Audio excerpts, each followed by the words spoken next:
Jadi di negeri ini ada 5 hal yang berjalan terus. Boleh catat, boleh tidak. Yang pertama, pemiskinan. Perhatikan tuh kalimatnya, pemiskinan. Kedua, pembohongan. Yang ketiga, pembodohan. Yang keempat, penzoliman. Yang kelima, pembiaran.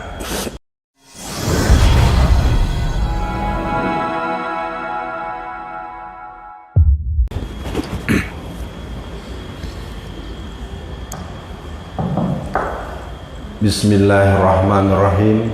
Assalamualaikum warahmatullahi wabarakatuh. Alhamdulillah. Asyhadu an la ilaha illallah wa asyhadu anna Muhammadan abduhu wa rasuluh. Allahumma sholli ala Muhammad wa ala ali Muhammad. Kepada bapak-bapak dan ibu-ibu jamaah secara umum, kita memang tidak bisa memungkiri bahwa ada satu situasi yang membuat kita tidak punya pilihan kecuali terus menyerahkan rasa berserah diri yang lebih dalam kepada Allah Subhanahu wa taala. Karena memang seluruh gerakan Islam, ormas-ormas maupun lembaga-lembaga resmi, tentu kita pada hari ini posisinya adalah posisi semangat untuk beribadah, semangat untuk menuntut ilmu. Kita tidak ingin mengomentari yang tidak hadir. Kita juga tidak merasa menjadi superwoman atau superman. Paling tidak, saya sempat diingatkan oleh tim saya, Ustadz, bagaimana jadwal tanggal 18? Datang atau tidak? Gitu. Saya pikir saya biasa. Kalau sudah disepakati, saya akan datang dengan cara yang bisa saya tempuh. Ya, sejak dulu saya sudah mulai jadi istilahnya jadi pendakwah itu sejak SMA kelas 2. Saya SMA kelas 2 itu sudah punya jadwal khutbah setahun penuh. Jadwal saya sejak SMA. Artinya mungkin bukan soal ilmunya, mungkin soal peran dakwah yang memang kebetulan terdidik cukup militan pada masa itu. Saya dididik di Pelajar Islam Indonesia, dan lembaga yang pernah mendidik saya hari ini kelihatannya nyaris tak terdengar. Secara jujur saya sedih juga kalau saya tanya junior-junior saya generasi 2000-an, 2010 kesini, udah saya lebih bagus hari ini saya akan memulai saja kajian kita pada pertemuan terakhir, bukan terakhir ya, pertemuan pertama. Ya. Ini yang hadir di sini, kalau boleh saya numpang tanya, yang dulu saya datang, berapa orang yang sekarang datang kedua kali bertemu dengan saya? 1, 2. Artinya kan saya baru 2 kali nih. Kalau sekarang ketemu dengan saya berarti kan sudah baru 2 kali. Maksud saya begini, dengan saya pertanyaan ini ada 2 posisi. Supaya dipahami dulu buat Bapak Ibu, saya ingin pada hari ini kita lebih bersifat pengajian, pengkajian, belajar, ta'lim, muta'alim, dan proses internalisasi keilmuan. Kalau dari yang angkat tangan tadi, jumlah yang hadir pada pertemuan terdahulu itu tidak sampai 1/5-nya. Maka saya harus balik dulu membuka dasar-dasar awal pendidikan, karena judulnya kan adalah mendidik anak laki-laki. Anak laki-laki kan salah satu sekse, salah satu jenis kelamin dari anak yang ada di dunia, yaitu laki atau perempuan. Yang jadi persoalan sekarang ini, kita sama-sama tahu di negeri ini kalau ada yang menikah sejenis itu boleh. Ya, jadi kalau teman-teman di sini belum paham, jadi kalau nanti ada tetangga Anda laki-laki dengan laki-laki menikah gitu, lalu Anda coba-coba melarang, Anda ditangkap polisi karena mereka boleh. Ya, jadi sedih sekali memang. Dan kumpulan-kumpulan komunitas-komunitas homo, komunitas lesbi itu sudah terang-terangan, bahkan mungkin sudah ada yang dapat videonya, pesta besar-besaran laki-laki dengan laki-laki saling bercumbu, saling berpelukan, nauzubillah. Jadi pada hari ini mari semua kita niatkan bahwa kita berkumpul dengan semangat bahwa kita punya punya tekad bahwa kita akan mengurusi keluarga kita, kita bersiap untuk menjadi istri yang solehat, kita akan mencoba mengupayakan jadi suami yang soleh, jadi istri yang solehat. Dan ini akan kita awali pada kaji kali ini. Kita akan membincangkan tentang mendidik atau prinsip-prinsip mendidik anak laki-laki. Ini yang spesifik. Yang secara umum kita awali dulu. Mungkin pernah saya sampaikan, kita buka Quran surat 4 ayat 9. Di situ kita sama-sama mendapatkan kabar. Dalam surat An-Nisa ayat 9 itu Allah berfirman, A'udzubillahi minasyaitonir rajim, wal yaksal lazi law taraku zurriyatan di'afa khafu alaihim wal yataqullah wal yaqulu qaulan sadida. Coba Mbak, kalau yang udah ketemu dibaca artinya Mbak. Jadi kita sambil belajar bersama.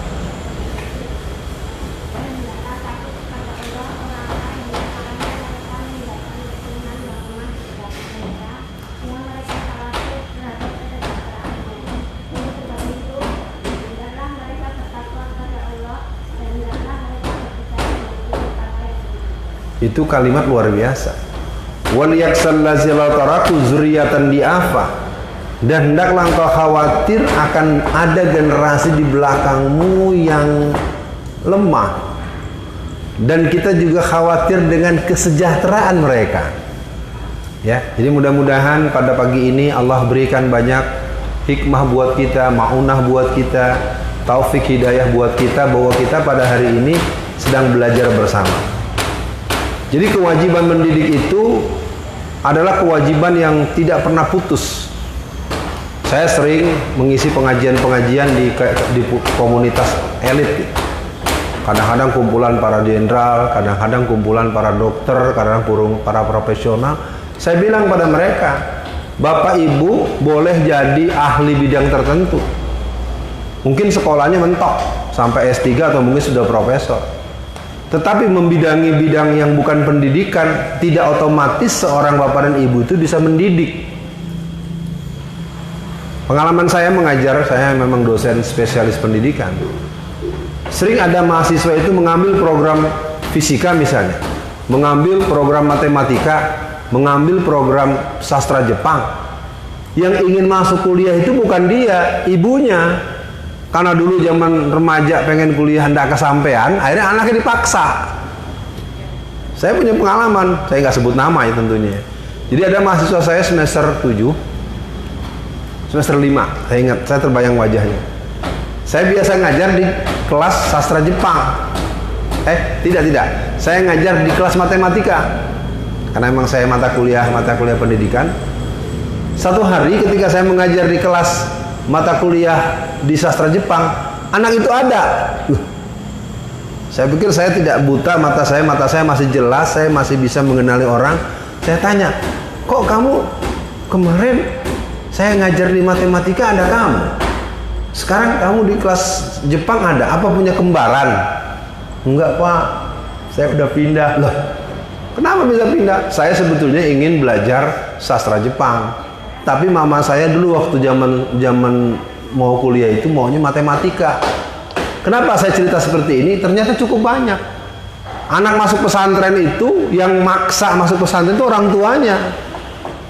Jadi himbauan saya buat ibu-ibu, bapak-bapak dan teman-teman mungkin bagi yang belum berumah tangga, kalau kita mau menyekolahkan anak, betul dibawa ke pesantren. Tapi berikan sedikit pemahaman dengan alam pikirnya dan alam perasaannya. Karena kita tidak boleh dalam pendidikan itu, yang perlu dipahami rumusnya adalah mendidik itu adalah memanusiakan manusia. Jangan kita karena anak kita ingin seperti jadi ulama lalu kita paksa masuk ke pesantren, program muzalamah, kita genjot terus karena kita bermimpi anak kita jadi seperti Imam Syafi'i, seperti ulama-ulama besar. Nah, mau saya sampaikan, mudah-mudahan nanti tetap ada dialog. Jadi apapun menjadi satu hal yang perlu diberikan dasar-dasar pengarahan. Mungkin prinsip lain yang perlu kita dengar. Rasulullah pernah bersabda, didiklah anak-anakmu Karena mereka akan berada pada zaman yang berbeda dengan zamanmu. Ya. Jadi ini sekali lagi buat yang hadir, mari pada hari ini kita coba pelan-pelan sambil kita memanggil ulang memori kita. Bapak-bapak yang punya anak, ibu yang bawa anak, sambil menanyakan ulang apakah yang kita lakukan sudah sesuai dengan prinsip-prinsip pendidikan yang pasti yang digariskan oleh Allah dan Rasulnya. Kita punya pilihan dua, antara idealisme secara prinsip-prinsip dasar Al-Quran dan Sunnah, dan kita juga punya persoalan dengan prinsip-prinsip dasar kebiasaan dan pembiasaan. Dan ini harus dikoneksikan. Tentu Quran dan Sunnah inilah yang membimbing kebiasaan-kebiasaan itu. Contoh, penggunaan jilbab itu baru dimulai tahun 84. Itu pun dengan banyak huru-hara. Sahnya baru tahun 91. Karena saya kebetulan memang mengajar, waktu jam mengajar saya penuh itu saya sering mengajar sambil membicarakan proyeksi masing-masing. Nih, kamu udah semester 7 nih, siapa yang mau nikah? Saya, Pak. Nikahnya di mana? Nanti pulang, Pak, ke Jawa Tengah. Nah, kamu sekarang pakai hijab, kamu pakai jilbab panjang, kamu pakai baju gamis. Kira-kira bisa nggak kamu nanti ketika di pelaminan tetap seperti ini? Mulai diem. Ya Pak, saya udah dimarahin terus sama mama saya. Kata mama saya, pakai jilbab boleh, pakai hijab boleh, jilbab panjang boleh, tapi kalau di atas pelaminan harus pakai kemben. Saya ingin mengajak buat teman-teman dan bapak-bapak sendiri, kita tidak dalam posisi bermarah-marahan. Bisa nggak kita bangun? Ini salah satu yang perlu kita sadari, dalam dakwah Islam itu ada yang sangat minim sekali pelakunya, dan saya juga belum, yaitu pendekatan budaya. Itu yang satu ya, kita harus akui itu. Kita sering syariatnya betul, tetapi kita, wah ini salah. Akibatnya bentur, bukan dilakukan proses edukasi. Itu satu catatan. Yang kedua, dakwah yang proaktif. Kita kan dakwahnya gini nih, bikin Almira dakwah community kumpulan, bikin ini, direkam di sini. Kapan kita dakwah mendatangi tetangga kita yang kalau kita lihat makan sering pakai tangan kiri sambil diri? Pernah nggak datangin tetangganya? Anda sering lewat itu tetangganya kalau makan tangan kiri sambil diri. Kapan datang ke rumah dia? Assalamualaikum Bu. Saya nggak bisa bahasa Jawa ya, karena Anda pakai bahasa Jawa. Anda tanya, bagaimana ini Bu? Kok makannya tangan kiri? Kita juga tidak bisa memponis. Boleh jadi ternyata tangan kanannya stroke. Nah, mungkin tangannya normal tapi stroke. Di Anda nggak bisa, makan tangan kiri ini berarti dosa. Ya. Kenapa saya perlu sampaikan ini kepada yang hadir? Padahal kita nanti akan coba membahas ini sebagai bentuk bahwa kita adalah proses menjadi. Menjadi orang baik itu bukan kita menjadi malaikat. Orang baik itu bukan orang yang tidak pernah berbuat salah. Karena saya sering mendengar ada teman-teman saya yang sekolahnya hebat, pesantrennya pun lebih 7 tahunan, tapi ketika ada tugas-tugas dakwah dia tidak mau. Enggak lah akhi, ana enggak mau, ana banyak dosa, ana ibadahnya belum sempurna. Saya bilang, siapa yang suruh ente berdakwah jadi malaikat dulu? Menjadi pendakwah itu tidak harus jadi malaikat dulu, tidak harus jadi profesor dulu. Yang perlu dipahami, berdakwah itu adalah mengajak orang sebagai bentuk tanggung jawab moral secara fardu ain.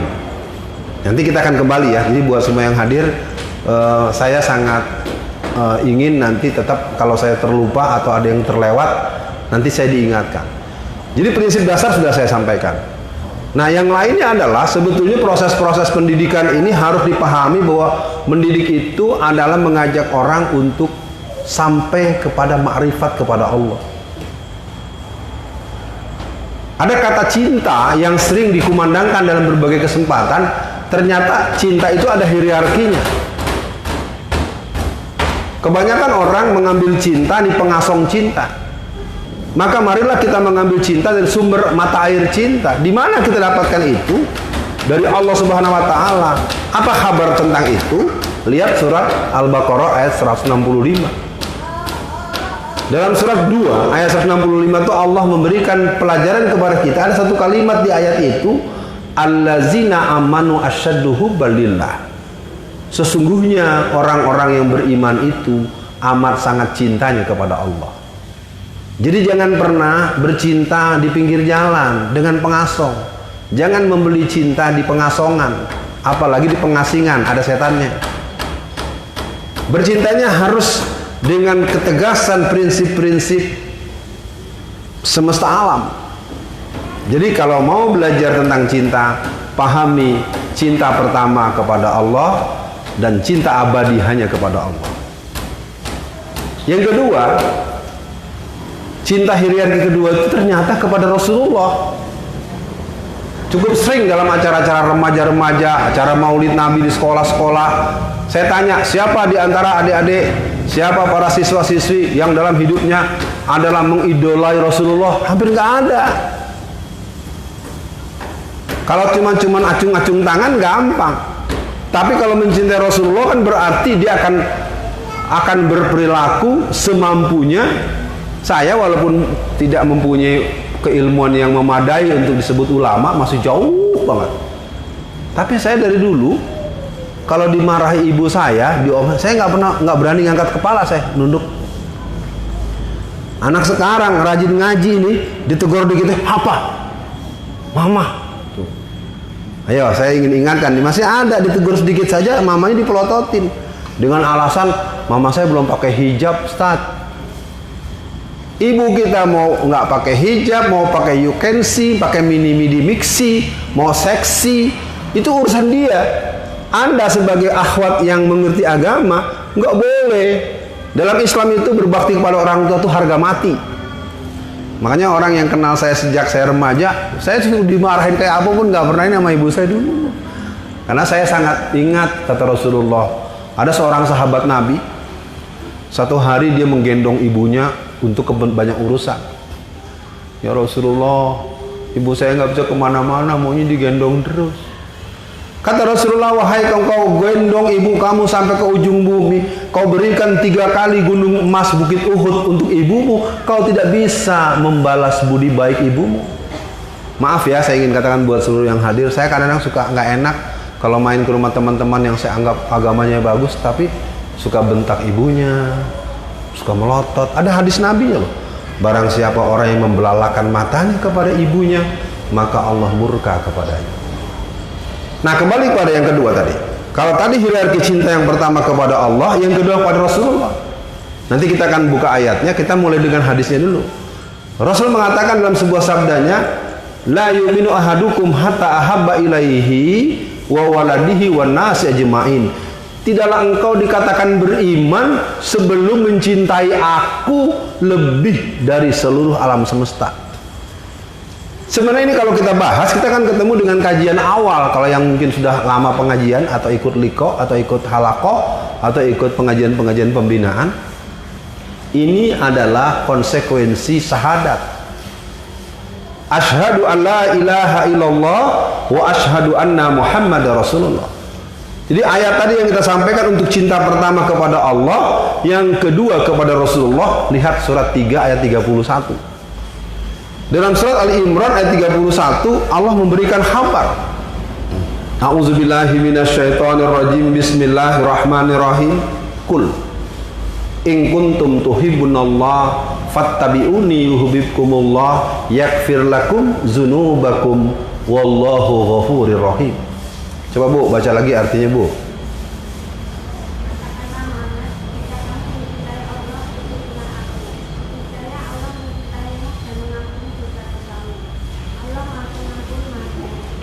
Sekarang kita bertanya di ruangan ini, siapa kita yang cinta Allah, siapa yang cinta Rasulnya? Makanya saya yang lama bergerak, saya mulai aktif di pergerakan sejak tahun 1982. Ikut-ikut kemana-mana ikut. 84 saya mulai ikut betulan. 85 saya sudah mulai khutbah Jumat segala macam. Jadi saya sudah relatif nggak suka gitu ada orang merasa paling Islami, merasa ada Anda bercadar, Anda saya bela di kampus gitu. Siapa yang ganggu? Siapa yang ganggu yang bercadar, hadepin saya. Tapi ketika Anda menyalahkan yang tidak bercadar, saya tegur, nggak boleh. Nggak ada dasar hukumnya. Barang siapa yang tidak bercadar, maka nanti dia masuk neraka. Nggak ada. Jangan suka lebay. Ya. Dulu zaman saya kuliah gitu, laki-laki perempuan kalau ketemu melengos. Kita ucapin assalamualaikum nggak mau jawab. Saya kan memang basic saya pendidikan, saya samperin. Mbak, kenapa nggak jawab saya salam? Memang gua orang kafir. Oh, antum kan bukan ikhwan ana. Lu ngaji di mana? Orang assalamualaikum nggak dijawab. Dasar hukumnya sesama muslim apabila berjumpa, siapa yang mengucapkan salam dijawab. Justru yang berdosa yang tidak menjawab. Mengucapkan salam hukumnya sunnah, menjawab salam hukumnya wajib. Lagi lucunya gini, tapi tentu ini dulu ya, tahun 80-an. Kalau ketemu laki-laki melengos. Tapi itu ada cowok ganteng, ganteng juga ya. Buat apa Anda begitu? Mending biasa saja. Ya terus terang, saya cerita ini bukan saya sedang menyerang kiri kanan, itu pengalaman saya yang pernah saya alami. Dulu ibu bapak saya juga gelisah, ya Allah nih Alfian, pulang cuma naruh baju kotor, pergi lagi. Memang saya dulu aktivis full dalam berbagai kegiatan dakwah. Jadi kalau saya udah semua medan saya ikuti, saya lalui, saya punya kekurangan, pastinya ilmu saya juga nggak banyak, akhlak saya juga jelek. Tapi paling tidak buat teman-teman yang diorganisasikan oleh Al-Merah Dakwah Community ini, saya hanya punya pesan, jangan pernah berhenti. Sekali layar terkembang, pantang surut ke belakang, terus bergerak. Saya akan sampaikan tadi ada statement dari pembawa acara yang saya pikir harus saya ingatkan. Kalau engkau berdakwah, sampaikanlah dakwah itu dengan sepenuh hatimu, dengan semangat. Walaupun yang hadir cuma 7 orang, sampaikanlah seolah-olah kau berhadapan di hadapan 7 juta orang. Karena setiap sebuah forum majelis kajian, forum tabligh, forum dakwah, ini saya merinding nih ngomongnya. Saya pernah disampaikan oleh seorang tokoh nasional, dulu pemimpin Partai Masyumi. Bintang bulan Masyumi, Palu Arit PKI. Nah, nanti kalau yang mau ikut gelombang ini, gelombang Masyumi Reborn itu tolong dipelajari. Karena Masyumi Reborn ini sebenarnya sedang mencoba menjajaki kemungkinan-kemungkinan, walaupun saya tahu banyak orang nggak suka. Adalah orang yang bernama Syafruddin Prawira Negara. Syafruddin Prawira Negara ini adalah seorang ulama, ahli politik yang pernah menjadi presiden ketika ibu kota negara kita dipindahkan ke Bukit Tinggi. Apa kata beliau? Apabila engkau berdakwah di hadapan orang sebanyak apapun, dan orang itu mungkin melengos, buang muka, pura-pura, ada satu orang yang akan menyerapnya dengan sepenuh hatinya. Saya dengar-dengar itu sudah lama, tapi kemudian saya, siapa ya saya ya? Siapa yang mau dengar omongan saya? Ternyata dari hari berganti hari terus berjalan, saya merasakan betul bahwa ternyata memang kalau kita menjadi, jangankan ajaran yang benar, di negeri ini aliran sesat siapa yang nggak punya pengikut? Ya kan? Dari siapa tuh? Lia Edan, ya kan? Lia Eden, apalagi yang sekolah bahasa Indonesia. Coba deh Anda ikuti, semua aliran sesat yang ada mesti punya pengikut. Apalagi aliran yang benar. Saya mulai berasa itu. Kadang-kadang saya berkhutbah di sebuah tempat, karena saya sedang kurang fit, saya tidak berangkat. Ada yang SMS atau WA, Ustadz, saya dari Purwakarta. Padahal Purwakarta ke Jakarta itu perjalanannya bisa 4 jam. Ya, Ustadz, saya sengaja bolos, hanya ingin menghadiri khutbah Jumat yang Ustadz khotibnya. Gimana saya nggak sedih, ya Allah? Siapalah saya nih, saya bukan mubalik kondang, saya bukan orang terkenal, saya bukan ulama.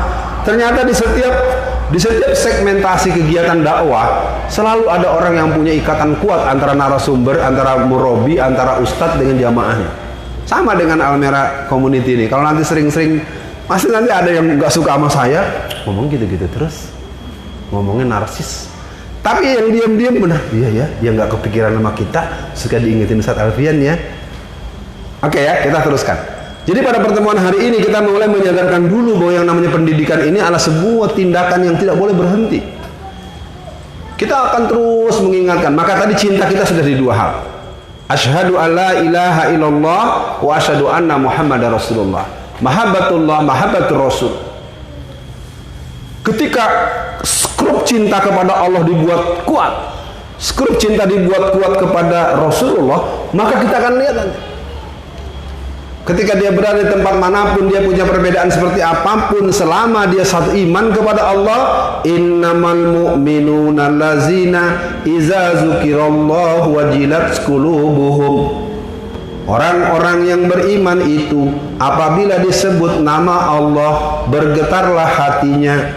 Itu surat Al-Anfal ayat 2. Wa iza tuliyat alaihim ayatuhu zadathum imanan wa ala rabbihim yatawakkalun.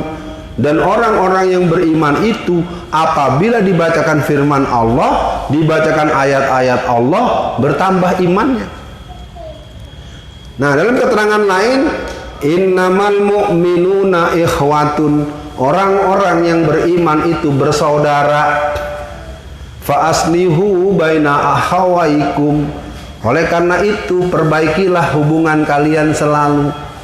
Kalau kita memaksa orang seperti kita, penampilan seperti kita, harus warna baju seperti kita, tolong perhatikan, dalam Islam itu soal pakaian rumusannya adalah menutup aurat.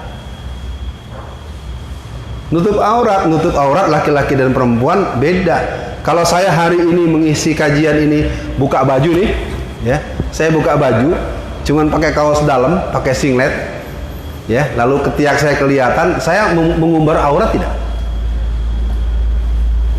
Halo? Tidak. Anda nggak boleh ada yang marah dengan saya, tapi kan kita nggak mungkin ya Pak ya. Saya ingin mengajak kadang-kadang kita untuk, nah, sekarang lalu Anda datang ke sini ikut kajian, masih ada nggak yang nggak pakai kaos kaki? Kalau Anda masih tidak berkaos kaki, berarti Anda belum nutup aurat. Nutup aurat perempuan itu seluruh anggota tubuh kecuali muka dan tapak tangan. Kadang-kadang itu Ustadz kepo banget, kaos kaki yang ditanya-tanyain. Lah kita kan lagi mendidik, pembiasaan. Saya tahu betul ya, teman-teman semuanya, para akhwat sekalian, para bapak sekalian, ini adalah perjalanan yang butuh terus-menerus, kita nggak boleh bosan. Karena kalau kita menjadi bosan untuk mengajarkan pada persoalan-persoalan ini, kita akan kehilangan daya apa namanya ya, daya bangga dan daya cita. Tahun 1986, 87, saya punya teman, dia sekarang kalau tidak salah aktivis PKS ya, teman-teman SMA saya dulu. Dia udah pakai jilbab panjang, datang ke kampus. Kita waktu itu banyak yang belum pakai jilbab. Lalu kita tanya, lu nggak gerah pakai baju kayak gitu? Kenapa? Karena dia naik kereta kelas ekonomi kan, sebelum dulu dirapikan itu orang berjubel-jubel. Nah, ini buat teman-teman semua, mari kita pahami bahwa komitmen keimanan itu akan membuat yang berat jadi ringan, yang sulit jadi mudah, yang was-was jadi mantap. Datangnya saya ke sini juga tidak ada persoalan dengan keluarga. Saya bilang, Abi mau berangkat pengajian. Ya. Kita tidak menyalahkan yang pengajian dibubarkan atau ditunda, biar saja. Semoga yang menunda itu nanti ada saatnya mereka pengajian lagi lancar seperti ini. Kita yang di sini semoga satu pun Allah tidak ada yang ganggu. Karena memang kita begini juga, saya juga begini. Tetapi nggak boleh. Nah, baik, kita masuk sekarang. Sekarang bagaimana ketika prinsip dasar umum pendidikan sudah kita coba pahami? Artinya pendidikan itu adalah sebuah tindakan yang sifatnya sangat membutuhkan penghayatan. Nah, kali ini saya akan balik dulu, kita ambil yang umum dulu. Pada kali ini kita akan mencoba menengok beberapa prinsip mendidik. Yang pertama adalah keteladanan. Ini yang dilema buat kita. Keteladanan itu berarti satunya omongan dengan kelakuan. Ya, ini ada bapak-bapak, saya sapa dulu bapak-bapak nih. Bapak-bapak dulu pernah nggak masa remajanya merokok? Jujur, bapak ini nggak pernah merokok sejak kecil. Abang yang tengah, jujur dulu nih, kita lagi bicara pendidikan. Kalau nggak bisa jujur, dulu pernah merokok ya remaja ya. Sekarang udah enggak. Sekarang ibu-ibu nggak berani ngaku, saya nggak berani karena saya banyak bertemu di kampus tempat saya ngajar juga, ahwat-ahwat yang ngerokok juga. Aduh, maaf ya, ini kita tidak boleh memungkiri. Anda juga dalam pergaulan harian juga akan terkejut. Ada teman kita berjilbab, ngerokoknya nggak berhenti-berhenti. Oke, kita nggak bahas itu sebagai bentuk kita menjas mereka. Nih, bapak kita nih pernah punya pengalaman merokok. Sekarang sudah tidak merokok lagi, Pak. Oke. Sekarang bapak sudah tidak merokok lagi, punya anak laki-laki nggak? Belum nikah? Susah nih jawabnya. Anggaplah nih bapak ini nih. Ada seorang bapak sehari itu merokok bisa sampai 5 bungkus. Tolong ikuti alurnya. Dia punya anak baru kelas 1 SD, laki-laki. Dia lihat anaknya sambil duduk, sambil santai, sambil merokok. Kelas 1 SD.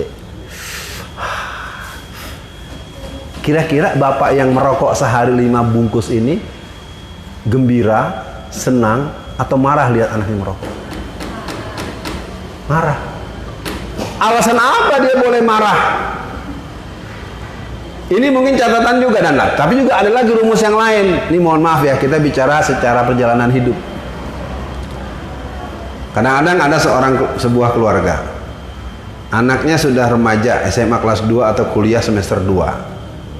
Setiap malam pacar anaknya datang. Saya yakin kalau di majelis ini mesti nggak ada lagi yang punya doktrin pacaran, betul nggak? Anda sekarang nggak suka pacaran, tapi ingat nggak lu sebelum Anda rajin ngaji? Udah berapa kali lu gonta-ganti cowok? Malu.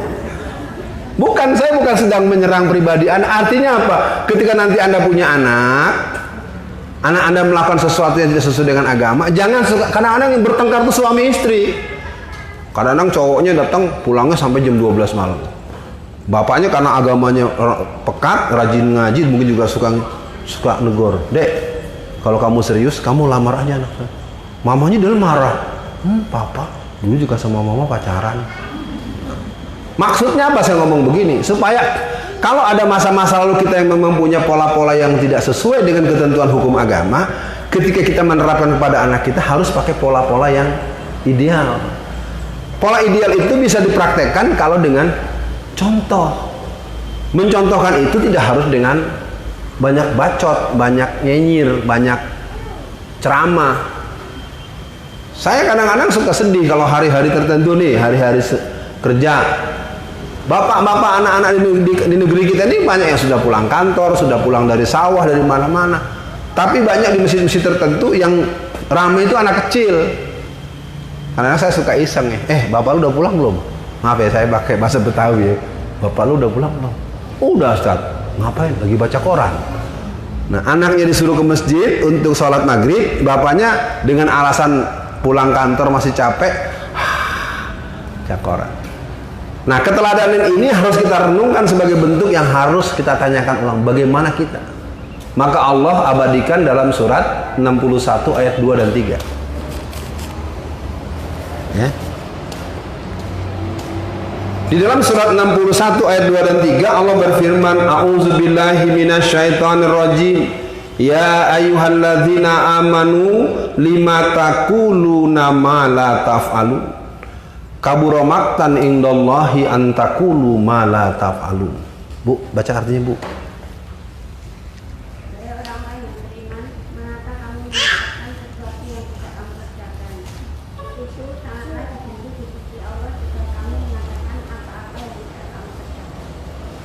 Wahai orang-orang yang beriman, mengapa kamu menyuruh orang lain berbuat baik padahal kamu melupakan dirimu sendiri? Amat besar kemurkaan di sisi Allah bagi orang yang mengatakan apa yang tidak dia kerjakan. Jadi hari ini kita bukan kekurangan orang pintar, bukan kekurangan orang yang bisa pidato ceramahnya bagus, jadi kondang segala macam. Saya kadang-kadang tidak bisa bicara banyak. Contoh ya, misalnya anak-anak kita ini kan kalau yang sekolah di taman kanak-kanak atau di PAUD, anak-anak duduk yang rapi, tangan dilipat, cuci tangan anak-anak, baca doanya, Bismillahirrahmanirrahim. Anak-anak duduk yang rapi, cuci tangannya, baca doa, makannya tangan. Sekarang mari kita tengok, ada acara, kalau di Jawa namanya jagong ya, kalau Betawi namanya kondangan. Saya kadang-kadang asing kan namanya, saya belum kerap di sini. Pokoknya acara hajatan lah, pernikahan. Betapa banyak acara-acara itu kadang-kadang dilakukan oleh tokoh-tokoh yang cukup dikenal sebagai tokoh agama, ulama, yang mana acaranya itu standing party, diri. Ada nggak ketemu orang datang ke sebuah hajatan makan sambil berdiri, nanti besok ambil diri ya, sambil diri ya, kajian Al-Mi'raj Ustadz Alfian ya? Ada nggak yang seperti itu? Halo? Saya bukan sedang bercanda, saya kadang-kadang terdiam, sampai terdiam saya. Karena beberapa orang yang sangat saya kenal makan sambil berdiri, jalan-jalan, tangan kiri sambil ngobrol. Saya mau tanya nih ibu-ibu, coba dijawab, ada enggak yang seperti itu? Nah, banyak. Kalau Anda tidak berani membangun sikap untuk mencari tempat, kita nggak perlu nyalah-nyalahin orang. Itu juga bukan adab yang baik. Kalau Anda yang punya hajat, saya suka tegur. Kenapa Mbak? Ini kok Anda punya hajatan, antum kan orang dakwah. Ustaz, nyewa gedungnya aja 200 juta. Anda bisa nyewa gedung 200 juta. Nyewa bangku ini satu, kalau yang sedang itu harganya cuma 4.000. Kalau Anda 1.000 bangku, 1.000 aja bangkunya baru 4 juta. Kenapa bisa ribut begitu? Tempat bisa diatur, dan pengalaman saya setelah beberapa teman-teman saya ingatkan, bisa kok. Tadi itu ya ingin saya katakan, keteladanan. Itulah yang hilang hari ini. Kemarin ada orang membuat foto yang di Kendari itu ya, yang 49 orang pendatang dari Cina, dibilang penyebar hoax, ditangkap. Untung aja ada ombudsman, kontrol dari kepolisian. Ada polisinya yang ditegur, dipanggil ke Komisi 3 di DPR. Ada polisinya dibilang salah. Akhirnya yang penyebar itu dilepas. Itu kan memberi contoh yang nggak bagus. Orang baru memberi kabar langsung ditangkap. Ternyata dia tidak salah, dilepas.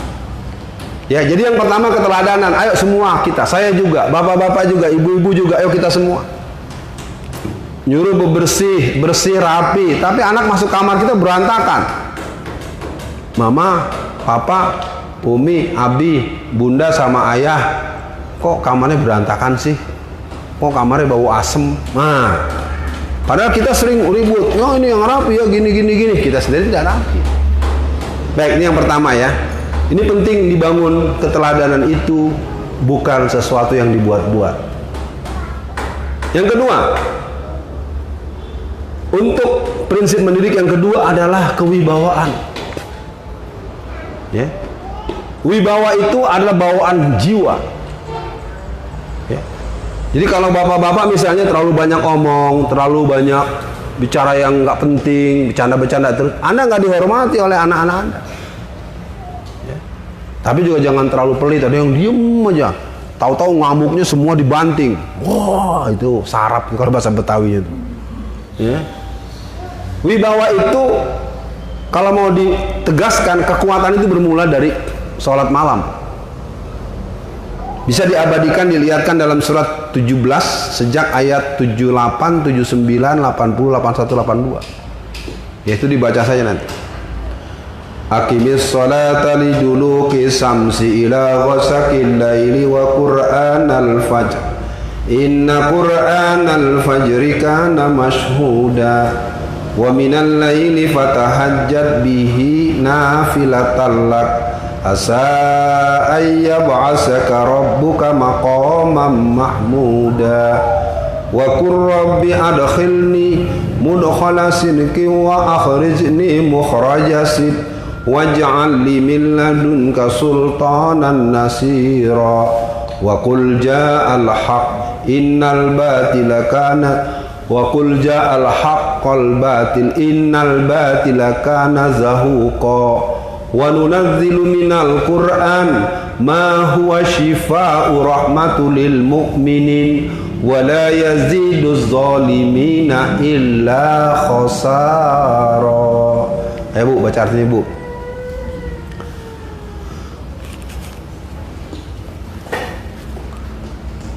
Sejak aqimis shalah.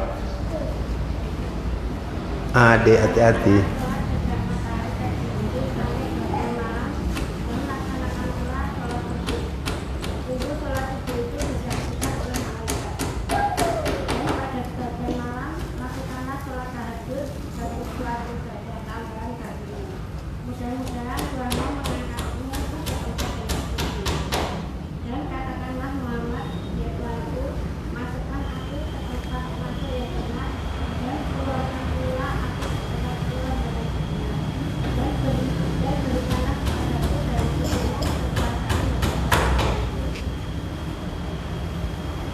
Terus masih.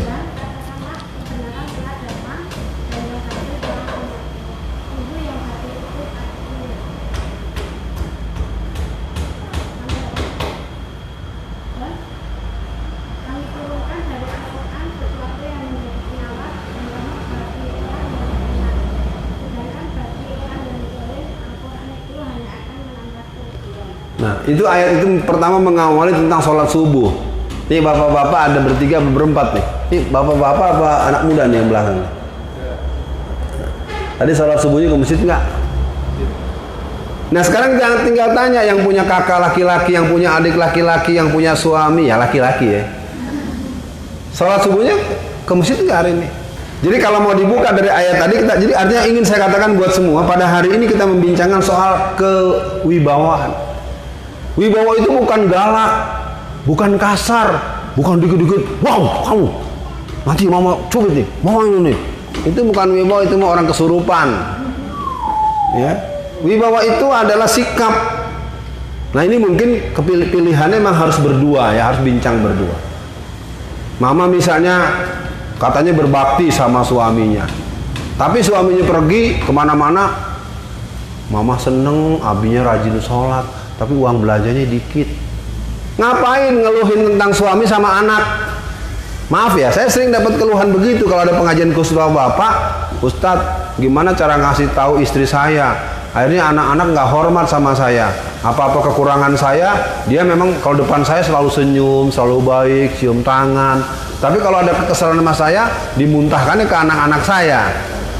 Ini pesan dari semua nih, akhwat-akhwat ini nggak boleh begitu. Anda lupa dengan sikap seperti itu membuat anak kita tidak hormat sama ayahnya. Enggak kok, saya nggak pernah ngajarin, Ustaz nggak pernah ngajarin ngelawan sama abinya kok. Iya, ibu nggak ngajarin, cuma nyeritain. Ya, saya tidak tahu ya di sini yang hadir, tapi dalam pengalaman dan pertanyaan-pertanyaan suka muncul kadang-kadang, ya Allah ini gimana cara ngasih tahu. Nah, kewibawaan ini juga jangan lupa, anak kita juga punya kewibawaan.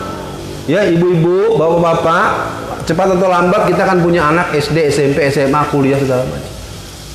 Mungkin anak ibu, anak bapak dalam usia SMA masih ada yang ngompol. Tahu ngompol nggak? Iya, pipis tapi di tempat tidur. Saya ingatkan ini. Kadang-kadang kita lupa anak kita itu di sekolah ketua OSIS, paling disegenin sama temennya satu sekolahan. Temennya datang diceritain, ketua OSIS nih, ketua OSIS, tidurnya masih ngompol. Nah, pertanyaan saya, buat apa bicara begitu, Bu? Oh, Ustadz, kita harus mengatakan yang benar. Menurut ibu-ibu di sini, buat akhwat di sini, bagus nggak omongan seperti itu? Ini pesan buat semua. Jadi Anda jangan karena merasa sebagai orang tua punya hak ngomong begini, ngomong begitu, lalu Anda buka aib anak Anda pada temennya. Dia yang tadinya dihormati di sekolahnya jadi bahan olok-olok. Woi, ketua OSIS masih ngompol. Nah, kan akhirnya kesian. Ini kan sikap-sikap mendidik. Dibolak-balik. Istri juga begitu, suami juga begitu. Jangan membanding-bandingkan dengan istri tetangga. Jangan membanding-bandingkan dengan suami tetangga. Papa ini udah tampang jelek, mobil nggak punya, rumah ngontrak terus. Tuh lihat tetangga sebelah tuh. Istrinya cantik, suaminya ganteng, rajin ke masjid. Lihat tuh rumahnya, mobilnya aja ada 12. Kita motor aja belebek terus. Gimana nih? Nggak boleh begitu. Ini saya ingin sampaikan, bukan saya sedang bergurau-gurau atau sedang meremeh-remehkan. Jadi yang kedua itu kewibawaan. Kalau keteladanan dan kewibawaan sudah dibangun, maka prinsip berikut bisa kita teruskan. Apa itu? Proses pembiasaan. Ya. Saya kenapa biasa ke masjid kalau subuh? Sejak SD kelas 4 oleh ibu saya itu dikalungkan sarung di sini di leher saya nih. Ya, saya dalam keadaan ngantuk, seperti film kartun jalan. Saya diantar ke depan pintu, ayo berangkat. Sekarang mari tanyakan, Anda punya anak di pesantren, bahasa Arabnya fasih, bahasa Inggrisnya lancar, mondoknya sampai berapa? Tapi giliran liburan, giliran di rumah, subuhnya susah dibangunkan. Ini kan jadi catatan buat kita juga. saya sebagai pribadi tentu tidak bisa memberikan poin positif buat diri saya, tidak. Cuma saya ingin ceritakan betapa ibu saya itu, karena kegiatan saya sejak saya kecil itu, subuh itu baca Quran, maghrib itu baca Quran. Saya tidak pernah pesantren. Jadi kalau pagi-pagi itu, karena ibu saya kan, terus terang saja, dan itu sangat tertanam. Jadi kalau saya datang ke tempat sekarang, saya tidak dalam posisi pemberani. Emang di rumah mati, berangkat ngaji mati, ya kan? Kan cuma seperti sahabat Nabi Khalid bin Walid. Ya, masih ingat kan kisah Khalid bin Walid? Sahabat Nabi yang memimpin perang di berbagai perang-perang yang paling genting, paling berbahaya, paling penuh dengan kemungkinan terbunuh. Dia berangkat, Bismillahirrahmanirrahim, la haula wala quwata illa billah. Aku berangkat ya Allah, mudah-mudahan aku menemui syahid dalam perang. Tapi apa yang terjadi dalam kehidupan sahabat Nabi Khalid bin Walid? Ketika Khalid bin Walid sedang dalam keadaan mulai lemah, turun daya fisiknya, tergeletak, menurut kisah itu, kalau dia pakai selimut itu ditarik ke kaki kelihatan muka, ditarik ke muka kelihatan ke kakinya. Menjelang malaikat maut mencabut nyawanya, melepaskan ruh dari badannya, itu sempat terlihat dia menangis. Wahai Khalid, kenapa kau begitu bersedih dan begitu berduka? Ya sahabatku sekalian, aku memimpin berbagai macam peperangan, dari yang paling genting dan paling membahayakan. Aku berharap aku mati di medan perang.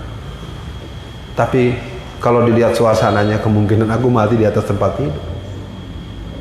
Kullu nafsin zaikatul maut kitaban muajjala. Orang-orang yang hidup pasti akan mati. Artinya pada hari ini kita coba tegaskan dulu, yang ketiga adalah pembiasaan. Buat saya pergi ke masjid, wah hal yang menggembirakan. Apalagi selama di penjara, saya itu 7 kali berturut-turut nggak boleh sholat Jumat. Kayak apa saya sedihnya dan di dalam gembok itu. Nah ini saya, ya Allah, kok katanya negara Pancasila, ketuhanan yang Maha Esa, Jumatan gua nggak boleh. Nggak boleh. Nggak bolehnya bukan oleh yang jaga, nggak bolehnya bukan oleh Makobrimob, nggak bolehnya oleh Invisible Hand. Ya. Ini negara ini jelas sering sesuatu terjadi tapi nggak ada yang bisa jelasin. Ya, jadi pada itu untuk semuanya pembiasaan kita dulu. Ya, contoh lain nih, saya cerita tentang pengalaman saya bersama ibunda almarhumah ibu saya. Ibu saya itu terakhir beliau pensiun sebagai kepala sekolah SD negeri. SD-nya beliau ini ASN. Beliau dulu sekolah agama tahun 50-an, 40-an, 50-an awal lah sekolah agama. Ada kebiasaan beliau yang membuat saya nggak sanggup ngikutin. Tidak pernah tidur siang. Jadi kalau sudah bangun nih pagi, sebelum subuh dia masak, bersiap-siap untuk anak-anak yang mau dia tinggalkan karena dia mau ngajar, sampai nanti malam baru tidur. Dan kedua, nggak pernah banyak mengeluh, walaupun saya tahu kadang dia sakit. Bu, besok nggak usah ngajar ya. Ibu saya senyum-senyum aja. Ntar lepas malam menjelang subuh, saya lihat beliau mandi, setelah mandi udah siap berangkat.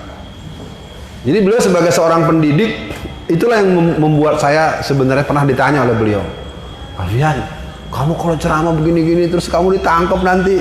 Ya. Ibu udah dapat omongan dari mana-mana kalau kamu ceramahnya begini-gini. Saya balikin, saya bisa berceramah dengan mengatakan apa yang saya tahu, apa yang saya pahami, apa yang saya hayati. Itu kan ibu yang ngajarin. Ibu saya juga ketawa. Iya juga sih, bener. Nah, apa yang saya katakan pembiasaan. Ayo semua ibu-ibu di sini, teman-teman, biasakan bangun, biasakan berwudu sebelum tidur. Kalau bisa malah sholat sunat mutlak dulu. Biasakan berwudu, berikan satu doktrin atau bukan doktrin, ya semacam azam, tekad bangun nanti. Ya. Jangan kita malu, kita di mana-mana dianggap tokoh pergerakan, taklimnya banyak, komunitas dakwahnya banyak, tapi subuhnya kesiangan. Saya bisa berani bicara begini karena kadang-kadang saya tidak bisa ngomong banyak. Ada teman-teman yang saya anggap paling hebat. Jadi saya kalau berteman dan saya anggap teman dekat, saya akan kedatangi rumah dia dan mencari masjid terdekat dengan rumahnya. Kalau subuh dia nggak ada di masjid itu, saya nggak akan lagi sering-sering bertemu dengan dia.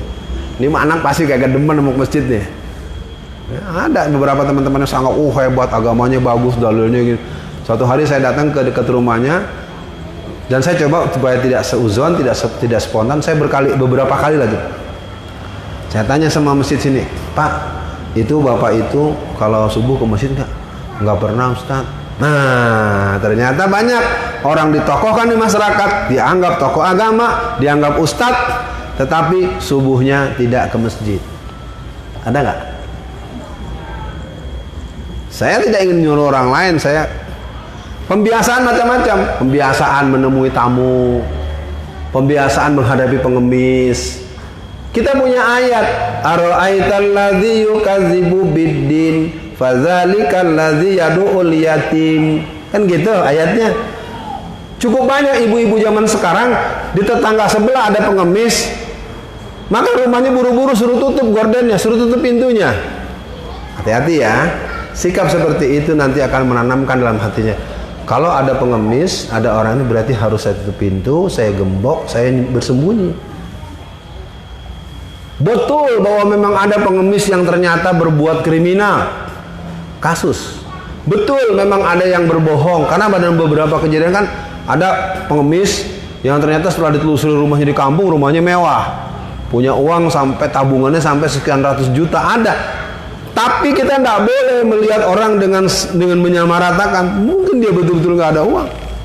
Kalau memang Anda tidak mau memberikan, temani anak Anda, temui itu pengemis. Maaf ya Bu, nggak ada uang nih, ada roti masih bagus, mau nggak? Tetap ajar dia untuk memberi. Kalau dia berbohong, urusan dia. Walakum a'malukum waluna amaluna. Jadi jangan kita seperti malaikat, kita jangan seperti pencatat amal soleh orang lain, wah ini orang nggak bener nih, urusan dia mau berbohong. Saya katakan buat semua jamaah yang hadir pada hari ini, kenapa ini saya ceritakan sebagai bentuk kesadaran kita bahwa kadang-kadang kita tanpa sadar kita tidak suka lagi bersikap dengan kebiasaan yang baik. Anda kadang-kadang rumahnya bersisian, rumah ini dengan tetangga, kan ada ya orang tempat tinggalnya itu rumahnya berdekat-dekatan. Saya kadang-kadang karena dianggap pembina remaja masjid, pembina remaja Islam di sekitar saya tinggal di Tangerang itu, di Perumnas itu, kadang-kadang ibu-ibu bapak-bapak yang kecewa dengan ahwat-ahwat itu suka datang ke rumah. Ustadz, bilangin itu anaknya sih baik, sopan, tapi kalau jalan lewat aja seperti kebo katanya, nggak permisi. Terus terang loh, harus kita introspeksi. Kadang-kadang kita melintas di sebuah gang, di sini ada ibu-ibu, ada bapak-bapak, kita lewat, Anda harus permisi dong, jangan nyelonong aja. Ustadz, kita udah permisi tapi nggak dijawab, urusan dia. Mengucapkan kata kalau kita sudah bilang permisi, nun sewu dan berbagai istilah-istilah yang ada, dia tidak jawab. Wa ibadur rahmanil lazina yamsuna 'alal ardi hauna wa iza khatabahumul jahiluna qalu salama. Saya harus sampaikan ini walaupun mungkin ini cerita hari-hari, saya pelajari dalam pergaulan saya, masih ada yang suka begitu. Tidak permisi. Ya, ada orang assalamualaikum merasa dibecanda, jawab saja. Jawabnya dengan jangan bahasa-bahasa yang membuat orang jadi waalaikumsalam. Enggak boleh. Laki perempuan kalau ada yang ucapkan salam jawabnya harus standar. Assalamualaikum Mbak, waalaikumsalam. Karena memang suara perempuan itu kadang-kadang membuat laki-laki kelepek-kelepek. Saya tidak boleh. Maka kenapa misalnya soal cadar? Kenapa cadar? Memang ternyata ada orang dengan lihat bibir perempuan juga kebayang-bayang. Ini yang suka dimarahin oleh anak-anak. Abi si genit. Ya kan Abi pernah masa remaja, kalau sekarang mau udah tua. Oke, nanti kita buka tanya jawab. Yang berikutnya adalah pembebanan, pemberian beban. Ya, kita perlu dalam pendidikan ini harus memberikan beban yang jangan sampai anak kita tuh jadi cengeng. Baru jalan 2 meter saja mana Androidnya mau pesen Gojek. Baru jalan 2 meter aja udah minta Gojek. Ya, mau beli makanan ke ujung warung manggil Gojek. Pembebanan ini penting dan saya pikir caranya mungkin masing-masing lah secara bebas. Jadi saya himbau buat Bapak Ibu sekalian, kita pengajian hari ini kita tetap harus mengambil manfaat. Kita udah berkorban datang ke sini. Nah, sekarang kita masuk ke spesifikasi laki-laki. Bagaimana mendidik anak laki-laki? Mendidik anak laki-laki pertama, saya pesankan buat semua, jangan pernah ada yang menyesali punya anak.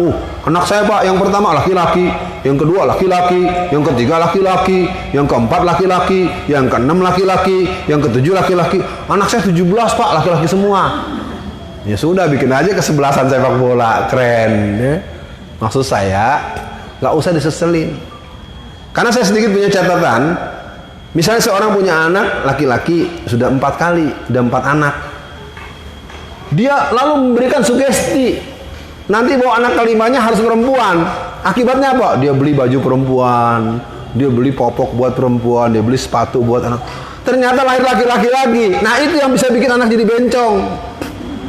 Hati-hati loh, itu pengaruh psikologis. Karena ibunya sendiri juga ketika lahir anak yang ke-6 itu udah, apalagi nanya-nanya lewat USG. Seperti kemarin anak cucu saya yang pertama baru lahir kan dia kan ke USG. Saya bilang USG itu bukan Allah. Beneran kan, ketemu sama saya, gimana? Oh iya Bi, kata dokternya anaknya perempuan. Saya bilang itu ilmiah, boleh-boleh aja.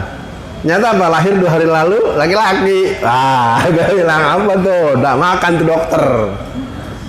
Dokter tetap baik, benar, ada ilmunya, tapi bukan pasti.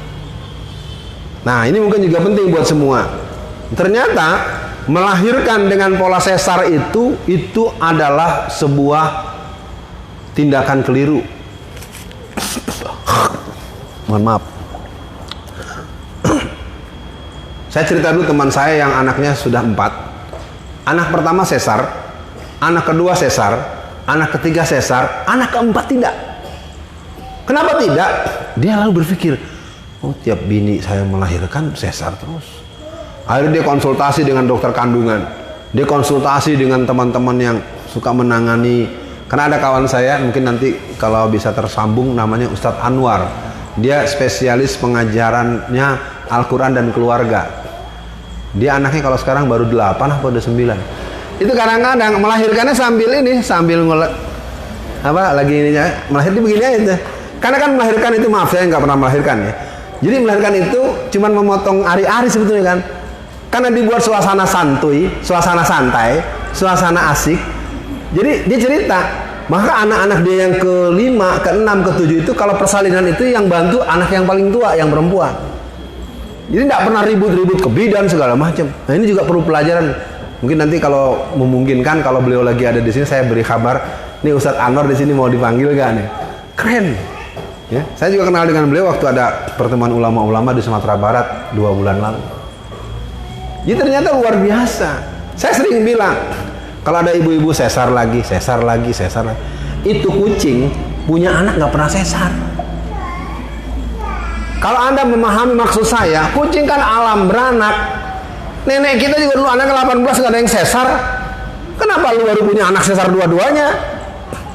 Itu kalau dipakai otak tuh, pikir. Itu bisnis dokter. Udah kalau mau tahu, cuman kan diomong lagi nih, terlaporin polisi lagi, pasal lagi. Begitu terus. Jadi di negeri ini ada 5 hal yang berjalan terus. Boleh catat, boleh tidak. Yang pertama, pemiskinan. Perhatikan tuh kalimatnya, pemiskinan. Kedua, pembohongan. Yang ketiga, pembodohan. Yang keempat, penzoliman. Yang kelima, pembiaran. Ya, nanti lain waktu kalau perlu diurai kita bahas yang itu. Jadi sekarang buat anak laki-laki menjadi kembali pada, ya kalau yang tadi mau lagi catat, saya ulang lagi. Pemiskinan, pembohongan, pembodohan, penzoliman, pembiaran. Itu sengaja. Dibilanglah orang Cina yang datang di Kendari katanya orang dari Jakarta, padahal dari Cina. Sampai ada yang ditangkap 1 orang, akhirnya yang ditangkapnya dilepas. Polisi minta maaf karena dipaksa oleh Komisi 3 DPR RI.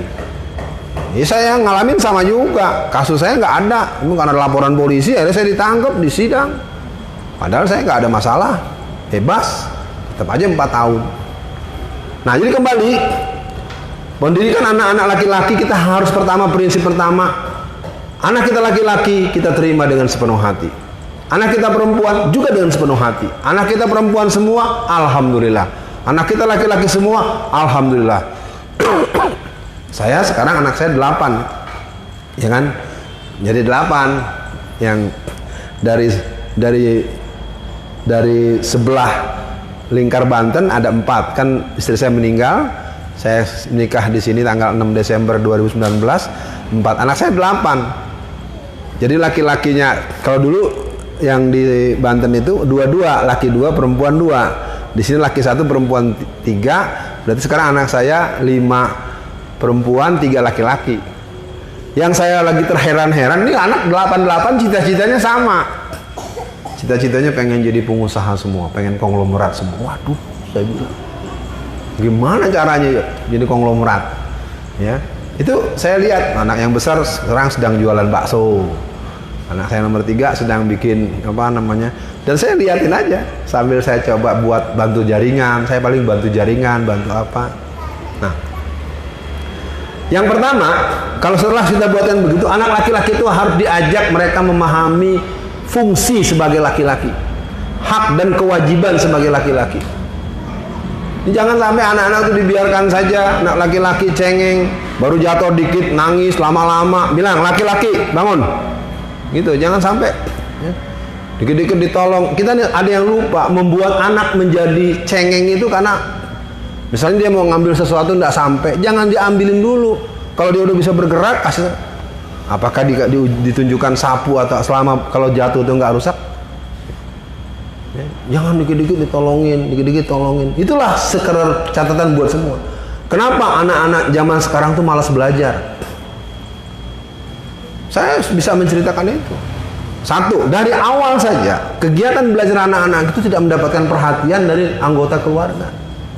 Contoh kecil ya, saya yakin Anda semua pernah sekolah. Kebiasaan anak-anak sekolah, kalau kelas-kelas bawah, kelas 1 atau masa-masa TK, menurut yang saya tahu itu kebiasaan menggambar. Betul nggak? Iya. Dia menggambar. Nah, ketika dia selesai menggambar, gambarnya ini dibawa. Bawa kemanapun tidak ada yang jawab.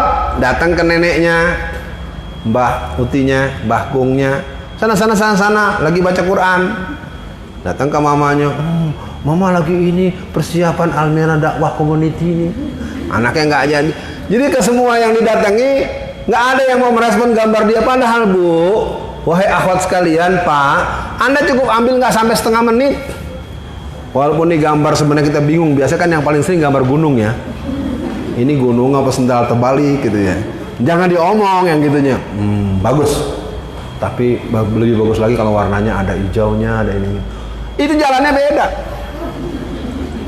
Saya ingin ceritakan itu. Ini baru satu nih, kalau ikuti alur cerita saya. Ketika dia punya kebiasaan menggambar atau melakukan sesuatu, kita sekedar memberikan responnya nggak ada. Gitu aja. Udah merasa berbuat. Nggak usah begitu dong, Bu. Berikanlah pendapat-pendapat yang membuat dia tambah semangat. Bilang bagus kayak sebentar. Walaupun nanti ada kritikannya gitu. Nah, berikut anak sekolah kelas 1, kelas 2, kelas 3. Anak-anak kita sekarang kan banyak juga yang sibuk main ini. Lucu ya makanya. Kelamaan main tidur. Ketika mau dipindahkan suruh ke kamar untuk tidur, ayo Anto, Ani, ayo Wawan, ayo Budi, ayo ke Bobo, ayo. Ya maaf, tapi PR-nya belum buat, Mak. Iya, tenang aja, ntar mama yang buatin. Nih, maaf ya, ini ibu-ibu tuh suka begitu. Dengan dalih sayang anak, PR anak dibuatkan. Akibatnya anak besok begitu terus.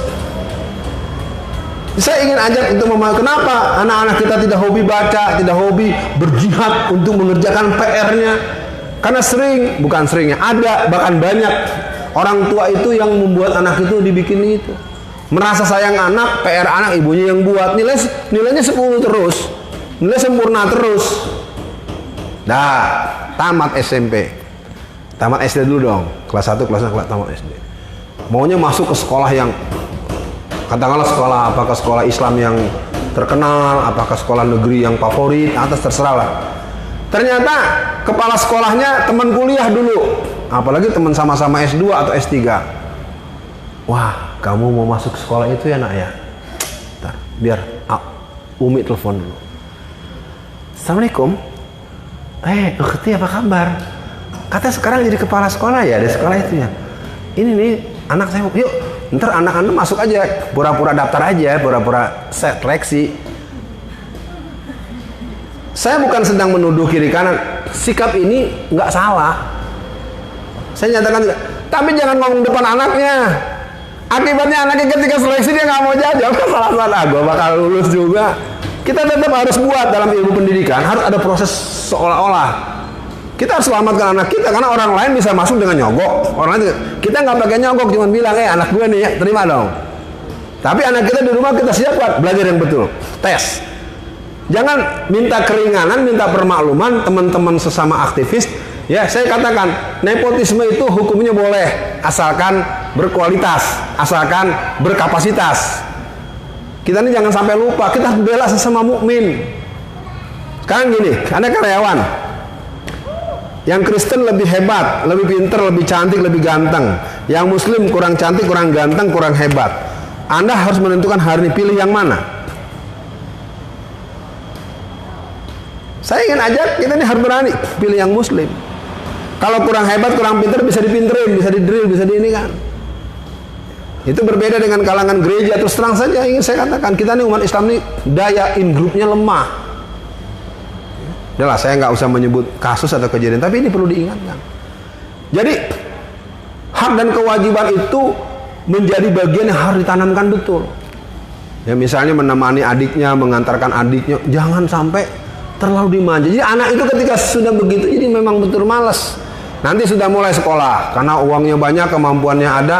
Setiap ada pelajaran sekolah, kita belikan kunci jawaban. Atau kita biarkan dia bertanya sama Mbah Google. Hati-hati, saya minta buat ibu-ibu bawa semua, kalau anak-anak jangan kasih pegang, nanti dia nanya, dia udah ngerti kan? Dibuka di ini, wah, ada tinggal nyalin tuh, otaknya nggak jalan. Sekarang ini banyak anak punya gelar, punya kemampuan, punya penampilan, punya berbagai, tapi nggak bisa menalar. Nalarnya sekarang nalar self antroposentrisme. Dia mengukur kebenaran menurut dirinya sendiri. Ini mungkin jadi perhatian buat kita. Kita sekarang sering berhadapan dengan keadaan yang begitu. Dia benar menurut dia sendiri. Akibatnya ketika kita bertemu dengan dia, jadi sulit kita berinteraksi. Nah, yang kedua, latihkan kebiasaan-kebiasaan untuk laki-laki. Ya, saya contohkan diri saya lah, walaupun sebenarnya agak malu, apalagi direkam masuk YouTube lagi. Saya ini orang yang tidak bisa berurusan dengan mekanik, elektronik. Ini juga catatan buat ibu-ibu nanti kalau punya anak. Karena saya ini laki-laki satu-satunya. Adik saya 3 perempuan, saya laki-laki satu-satunya. Akibatnya kalau saya dibelikan mainan, mobil-mobilan, kapal-kapalan, atau main-mainan yang bagus-bagus, orang suka heran, Alfian, saya kalau ke rumah Anda kok, kalau ke rumah kamu kok mainannya bagus terus, karena kalau anak-anak kan di Bali berantakin, dibongkar-bongkar. Saya nggak bisa. Ya, jadi hati-hati ibu-ibu dan bapak semua. Kalau kita punya anak, makanya beli jangan yang terlalu mahal. Dia kan pengen tahu nih, setirnya yang mana, pilotnya duduknya di mana, kadang-kadang dibanting berat. Tapi jangan kita suruh banting. Dia ingin tahu, dia bongkar, dia buka, dia tarik-tarik, ya, biarkan saja. Karena ketika sikap-sikap peran-peran laki-laki itu tidak dimainkan, ya sedikit banyak saya mengalami apa-apa yang terjadi kalau di rumah urusan mekanik atau gerendel pintu patah atau ada situasi, saya memang nggak bisa, saya nggak punya konsep mekanik dalam hari-hari saya. Tapi untuk yang lain saya masih mampu. Saya satu hari di rumah saya itu kebakaran. Ini juga nih mungkin kalau kita nanti nonton ceramahnya di YouTube Ibu Aisyah Dahlan, kita bisa dapat pelajaran juga. Tapi saya ingat betul, memang beda laki-laki dengan perempuan. Suatu hari di rumah itu, dulu kompor masih pakai minyak tanah. Masih ada yang ngalamin nggak? Siapa ibu yang ngalamin pakai minyak tanah? Ya. Kompor rumah itu, kalau bahasa Betawi meleduk. Jadi salah satu kompornya itu telingsut tuh nih. Wah, nah perempuan, maaf ya, ukti ini yang banyak nih. Ibu-ibu, biasanya kalau mendadak ada api, mau apa, gitu, api. Nah, itulah pentingnya laki-laki.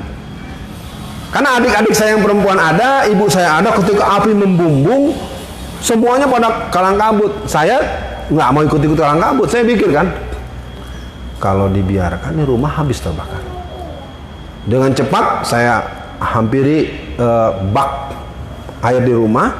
Kebetulan apa namanya, keset ya. Kalau di sini apa namanya, penyangga buat kaki tuh, ya kesetan itu. Kebetulan agak besar dari karung bekas, karung buat beras yang besar itu kan, agak tebal kan.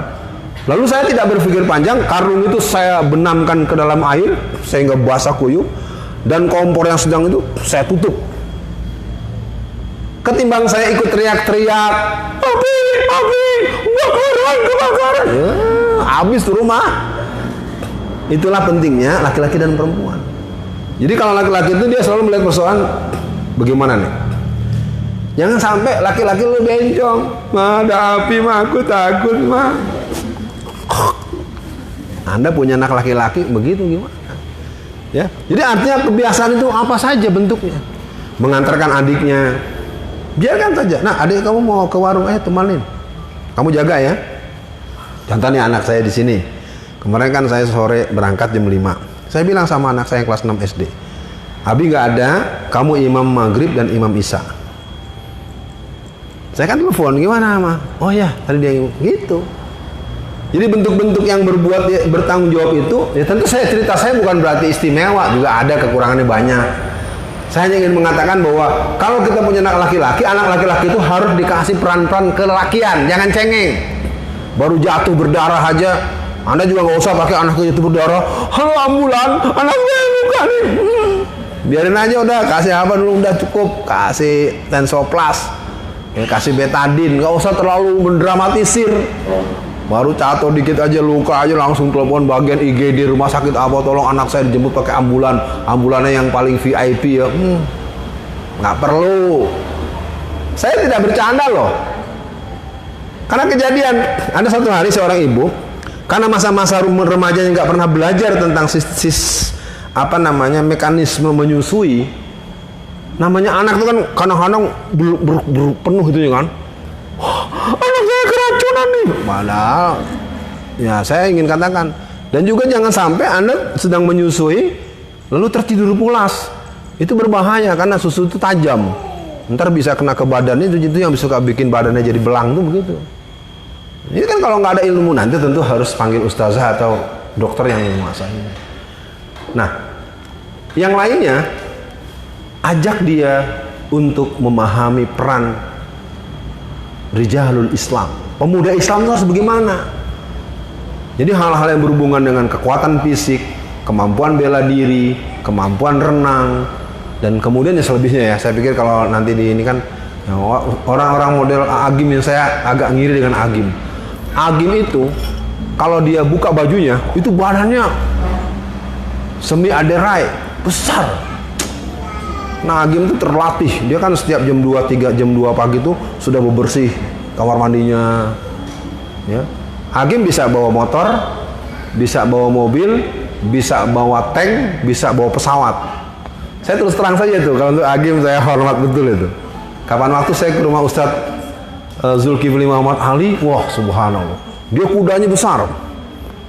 Dia mau melintas, dia punya lapangan berkuda tuh, wah kita yang lihat juga, wah subhanallah. Ini laki-laki tuh harus makanya kalau ada rekreasi, ada kudanya segala macam ya, tapi tentu kalau rekreasi gitu jangan dilepas, anak kita dibanting kuda ya. Jadi maksud saya yang ketiga ini adalah poin bagaimana laki-laki muslim. Nah, ini yang saya rasanya tidak terlalu mampu. Kalau di Nusa Tenggara Barat, laki-laki muslim itu dulu ya, sejarah orang-orang NTB, orang-orang Nusa Tenggara Barat itu, dia tidak boleh keluar kampung kalau belum fasih Al-Fatihah. Maka umum anak-anak dari Nusa Tenggara Barat, anak-anak Mataram, anak-anak NTB itu kalau di mana-mana kalau jadi imam suaranya bagus.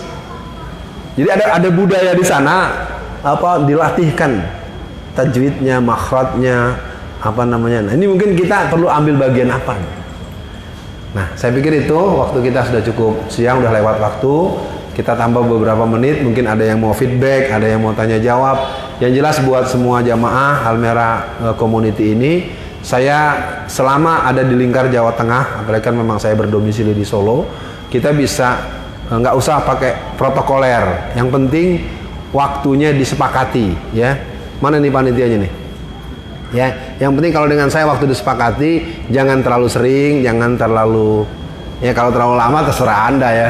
Maksud saya jangan baru minggu ini, saya nggak usah sering-sering, biar Anda ketemu saya akan punya insight yang baru. Saya tidak tahu apakah akan dimoderasi atau tidak, silahkan, bagaimana baiknya?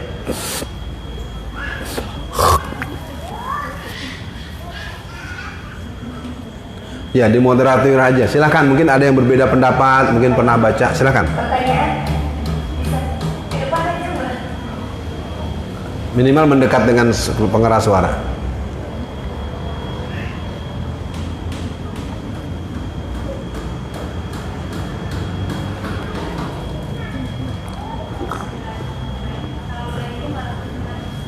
Salam. mau tanya, gimana menyamakan persepsi cara mendidik anak dengan latar belakang pendidikan kedua orang tua yang berbeda? Ini konsultasi melihat kasus atau pengalaman langsung? Melihat kasus dari teman-teman terus mengalami sendiri. Ya. Enggak, pertanyaan ini tentu kan kita sudah sepakat bahwa kita ini forum belajar bersama, supaya pulang dari sini kan saya bisa nggak diberikan contoh yang ammah, yang umum, perbedaan melihat kasus apa tadi tuh, misalnya. Karena saya tuh anak satu-satunya perempuan, terus suami itu ketiga-tiganya laki-laki. Terus saya tuh memperlakukan anak saya yang laki-laki itu menurut suami itu terlalu baik, terlalu perempuan. Soalnya anak pertama saya anak perempuan juga, jadi terus anak kedua laki-laki. Terus baiknya gimana ya Ustaz? Padahal menurut saya itu udah nggak baik gitu. Baik, nanti saya jawab. Baik, saya paham. Oke? Iya. Terima kasih. Waalaikumsalam. Kita gabung aja satu atau dua orang atau tiga orang. Silakan. Bapak-bapak ada yang mau ikutan? Cukup satu ya. Jadi yang lain tidak berarti tidak ingin bertanya. Dengan saya rumuskan begini. Ketika ada orang bertanya, itu hak dia. Ketika pertanyaan dijawab, itu kewajiban kita untuk menyimak. Karena kita di sini sama-sama belajar. Pengertiannya adalah dari kasus yang tadi dimunculkan disebutlah dengan istilah kesatuan komando, kesatuan langkah menghadapi anak. Contoh kecil sebelum kita masuk ke situ, kenapa banyak anak-anak laki-laki sekarang yang tetap merokok? Di antara temuan saya adalah ketika ayahnya sudah tidak merokok, ayahnya tidak pernah merokok, ayahnya memang sehari-hari tidak merokok, tapi anaknya merokok. Ada dua hal yang sangat mungkin. Yang pertama adalah karena kadang-kadang orang tua, apalagi ibu, itu suka nggak tahan dengan rengekan anak. Wah, nggak apa-apa kali mah malu sama teman-teman, masa laki-laki nggak pernah, ini kayak perempuan. Akhirnya bapaknya melarang, ibunya dengan sembunyi-sembunyi membelikan. Ini saya ada bertemu begitu. Mungkin itu terlalu buat kita, enggak lah ya. Sholat subuh ke masjid. Kenapa sulit kita bertemu dengan remaja-remaja ke masjid saat subuh hari? Karena sebab pertama adalah ketika katakanlah sang ayahnya menyuruh, ibunya dengan menghibah-hibah, kasihan mas, nanti masuk angin mas. Terus terang saja, itu juga jadi keluhan kalau di pengajian laki-laki. Ustaz, saya sudah ajak anak saya ke masjid, tapi istri saya merengek-rengek terus. Nah, sama dengan berpuasa. Ya, saya memang nggak terlalu cepat, tapi saya insya Allah semoga saya nggak lupa. Sejak saya puasa kelas 3 SD, itu sekitar tahun 1975, 76, ya. Saya sampai sekarang, semoga saya nggak khilaf, saya nggak pernah batal. Kalau Ramadan itu nggak pernah batal puasa. Sakit parah kayak apapun, saya selalu bilang nggak ada orang mati gara-gara puasa. Ya, saya tetap ngotot. Walaupun itu tidak boleh juga kalau dalam ilmu kesehatan, tapi ternyata itu tertanam kuat. Nah, kembali kepada kasus yang dimunculkan tadi. Yang jelas ini sebenarnya gini ya Mbak ya, kalau saya ingin katakan, Kadang-kadang istrinya rajin kajian, suaminya jarang kajian. Contoh pengalaman saya menerangkan bahaya vaksin. Ketika vaksinasi secara yakin dan mantap saya memahami dia mengandung tripsin. Tripsin itu saripati anjing, monyet dan babi. Maka saya 17 tahun belakangan memang saya gelorakan terus. Kita harus tidak lagi bervaksin dan berimunisasi. Apa yang terjadi? Kalau saya sampaikan di pengajian ibu-ibu, ibu-ibunya mantep di rumah bertengkar sama suaminya. Kau belajar di mana? Mak, Ustadz Alfian dokter dari mana? Dibalikin. Kalau saya nanti ceramah khutbah Jumat, saya terangkan itu dengan sistematik, dengan dalil, dengan contoh dan fakta. Pulang ke rumah bertengkar dengan istrinya. Mama kan gini-gini fakultas kedokteran. Akhirnya aduh, saya bilang. Ya, saya ingin katakan dengan kasus tadi mungkin pilihannya adalah kalau saya sering ajarkan sistem karambol. Pasti tadi mana Mbak yang nanya tadi? Mbak tahu kan suaminya punya teman dekat kan? Nah, tentu cara pertama jangan deketin teman suaminya yang laki-laki, deketin istri dari teman suami yang itu satu langkah pertama, saya kasih tahap-tahapannya. Kedua, kalau dengan teman dekat biasanya orang masuknya enak. Dengan catatan jangan terlalu aib ya. Yang sifatnya teknis sebenarnya sejujurnya komunikasi. Kalau kita mau buka-bukaan berbagai kasus, sebutlah kasus konflik, kasus perceraian, ya di beberapa pengadilan maupun di badan penasehatan pernikahan, perceraian yang terbanyak itu di atas 5-70% itu adalah karena komunikasi. Nah, jadi kembali kepada kasus tadi, saya pikir ini mudah-mudahan ya, saya tidak ingin menyepelekan, lebih bersifat dia menganggap kadang-kadang maaf ya, bapak-bapak tuh suka nyepelein laki perempuan. Beneran, perempuan kayak apa capeknya, kayak apa semua pekerjaan diurus, ya. Karena mentang-mentang ngasih uang belanja, kita lah perempuan disalahin terus. Ini saya tidak sedang karena di pengajian ibu-ibu ya, bukan ya. Jadi bapak-bapak, bukan saya sedang menjelekan laki-laki, memang kadang-kadang suka begitu. Ya, oke, kembali kepada pertanyaan tadi. Bagaimana ada satu situasi kalau mungkin ketika Anda dibilang tadi lebay, dibilang Anda lemah, coba pernah nggak dibalik, Mas, baiknya gimana? Mas tuh harusnya gimana? Coba. Mau nggak dia ngomong? Nah, kadang-kadang kebanyakan, itu urusan kamu ya, anak urusan kamu. Saya yang penting semua tersedia. Nah, ini nggak boleh. Ya, laki-laki ini juga butuh pusat-pusat kajian seperti ini, termasuk kajian-kajian bagaimana mengelola keluarga, bagaimana komunikasi. Jadi kalau dari saya hanya menangkap sementara ini butuh komunikasi yang enak. Kedua, butuh orang yang didengar oleh beliau. Ketiga, Anda harus mengawal dengan doa. Bisa jadi Anda doa dengan suara yang agak terdengar sedikit. Ya Allah, mudahkanlah aku mendidik anakku ya Allah. Karena ada kejadian lucu, bukan lucu ya, kejadian yang cukup mengharukan. Jadi ada seorang anak perempuan, dia sering melihat ibunya nangis, karena ternyata ayahnya sholatnya berantakan. Rupanya anak ini nggak tahu dapat inspirasi dari mana, dia ini suka sholat malam, masih remaja, anak kelas 6 SMP perempuan. Satu hari dia sedang sholat, dia berdoa, nggak sengaja juga dia berdoa sambil menangis. Ya Allah, berikanlah hidayahmu buat ayah hamba. Ayah hamba ini masih suka malas sholat. Lagi berdoa gitu, bapaknya lewat. Bapaknya